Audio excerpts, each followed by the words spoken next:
सभी को प्रणाम। जय गुरुदेव। उपासना समर्पण योग अध्याय 13 डे 10। हमारे जीवन लक्ष्य आत्मज्ञान के अंतर्गत हम अब तक जो स्वाध्याय कर रहे हैं, जब इंसान अपने को भी नहीं पहचान पाता है तो हमारे इस शरीर का भौतिक शक्तियों का क्या सदुपयोग रहा। इतने तक हमने जब सीखा कि हमें आत्मज्ञान और शरीर के ऊपर कितना ज्ञान रखना है। आइए आगे क्या कहते हैं गुरुदेव, देखते हैं। मैं और मेरा शरीर दो भिन्न वस्तुएं हैं। एक कर्ता है, दूसरा कर्म है। एक क्रियाशील है, दूसरा जड़ है। एक सवार है तो दूसरा वाहन है। मानव जीवन की लक्ष्य प्राप्ति के लिए शरीर आत्मा का वाहन मात्र है। दोनों की एक रूपता का कोई आधार समझ में नहीं आता। यदि ऐसा होता तो मृत्यु के उपरांत भी यह शरीर क्रियाशील रहा होता। खाने पीने, उठने बैठने, बोलने चालने और जीवन के अनेक व्यवसाय वह उसी तरह संपन्न करता है जैसे जीवित अवस्था में।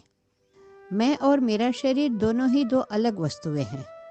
एक करता है तो एक कार्य बन जाता है। एक क्रियाशील है, क्रिएटिव है, तो दूसरा जड़ बनता है। और एक सवार बन जाता है तो दूसरा वाहन है। लेकिन हम दोनों को एक मान बैठते हैं। तो यहाँ गुरुदेव आगे यही कहते हैं कि हमारे जैसे उठने बैठने, खाने पीने, बोलने चालने और जीवन के अनेक व्यवसाय उसी तरह संपन्न करता है जैसे जीवित अवस्था में है। तो हमारा शरीर, यही शरीर ये सारा चीज़, ये सारी क्रियाएं मरण अवस्था में उसके बाद भी कर सकता है।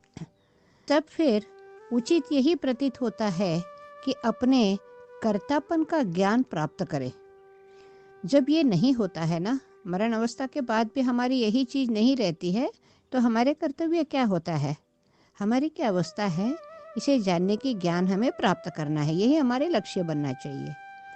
अपने वाहन को तरह तरह के रंगीन लुभावने आभूषणों से सजाते घूमें और आत्मतत्व उपेक्षित पड़ा रहे तो इसे कौन बुद्धिमत्ता की बात मानेगा। घोड़ा घास खाए और सवार को पानी भी न मिले तो फिर यात्रा का उद्देश्य कहाँ पूरा हुआ। तो कितना सुंदर तरीके से गुरुदेव समझाते हैं।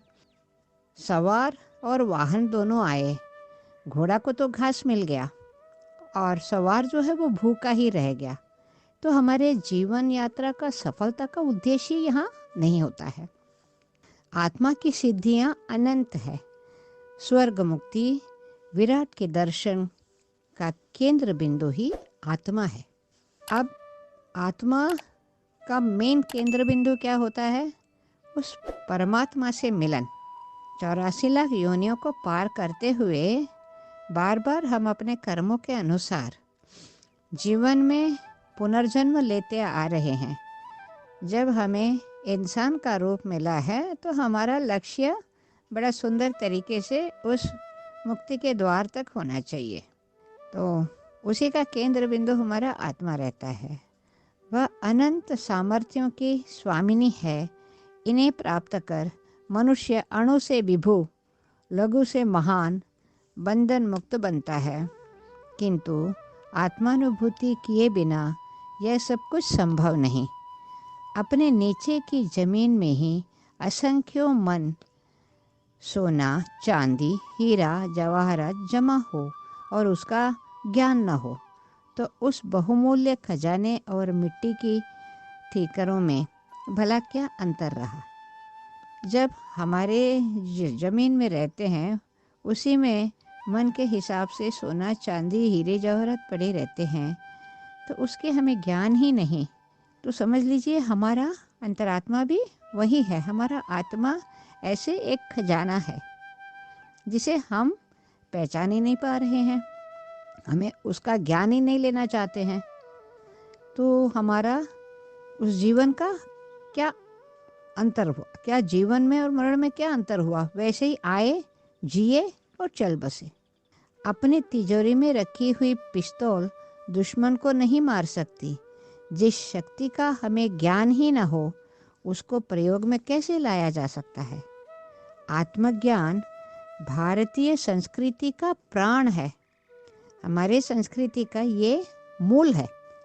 यहाँ समय समय पर जो भी महापुरुष आए हैं, जो हुए हैं, उन्होंने आत्मदर्शन पर ही जोर दिया है।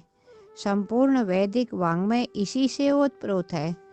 जीवन के प्रत्येक व्यवसाय में अंतर्दर्शन की बात अवश्य जोड़ दी गई है।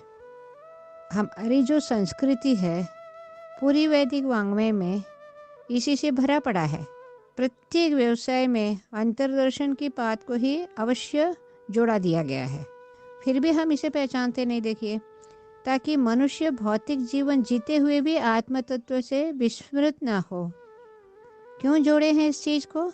हम दैनिक जीवन यापन भी करें, जिसके लिए हमें भौतिक साधन सुविधाएं ज़रूरत है, उससे चलते रहे और उसी के साथ साथ लोभ लुप्त होकर हम आत्मज्ञान को भी प्राप्त करें साथ साथ, ताकि जीवन का शाश्वत लक्ष्य जो है उसे पा सके।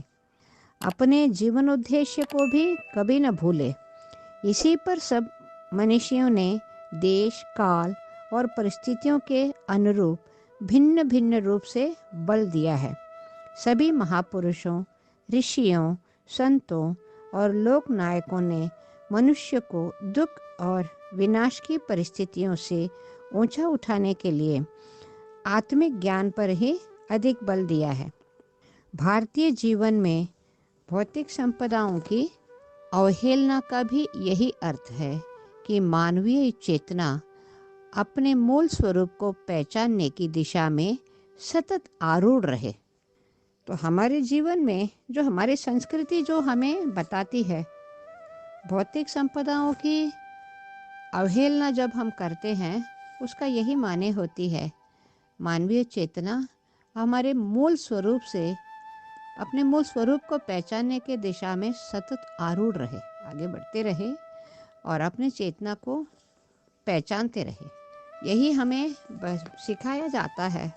लेकिन कभी कभी कुछ दशा देखते हैं तो कभी दो पीढ़ियाँ कुछ दिनों से जैसे होती है, हमने ये एक एनालाइज किया था, दो पीढ़ियाँ हमारी क्यों हम लोग भटक गए बीच में। महामानव का इतना उत्पन्न होते हुए भी हम लोग भटक गए थे। क्यों? कहीं कहीं हम लोग के अंदर में जो विदेशी ने 100 साल हमारे ऊपर, मुग़लों ने, फिर अंग्रेज़ों ने राज किया, उनके कुछ बाकी जब वो छोड़ गए भारत, उनके बाकी बचा कुछ अब परिणाम हम बन गए। अपने संस्कार का भी पूरा नहीं हम बन पाए, ना ही हम उनके तरह भी पूरा हो पाए। तो यहाँ अभी आने वाले पीढ़ी को ये जानना बहुत ज़रूरी है। उन्हें खुद को हमें जगाते हुए उन्हें जगाना बहुत ज़रूरी हुआ। तो हमें खुद को जागना भी चाहिए। अब जागने के लिए ये जो शंखनाद गुरुदेव बजा रहे हैं, जिसमें हमारा जीवन लक्ष्य क्या है? आत्मज्ञान है। आज का दिन आप सभी के लिए मंगलमय हो, सुख शांति समृद्धिवान रहे।